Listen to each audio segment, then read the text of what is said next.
Tere, mina olen sportlane Ott Kiivikas ja minu kokkupuude laulu ja tantsuga ulatub ikka aastakümnete taha.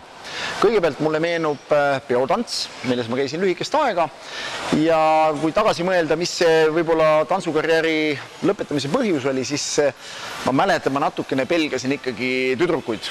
Aga kui võtta laulu poolt, siis laulu poolega on tegelikult olnud kontakt kutsekooli ansamblist. Poiste ansambel oli. Mulle meenub see lugu Kord olid niidud rohelust täis.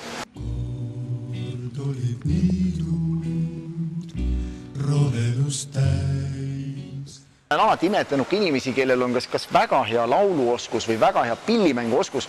Ma olen neid alati nagu imetlen, nii et ma arvan, et ei ole vahet, mida inimene teeb, kas ta mängib pilli, tantsib või teeb sporti, et peaasi, et inimene kasutaks oma annet ja see tegevus, mida ta teeb, talle südamest rõõmu pakuks. Nii et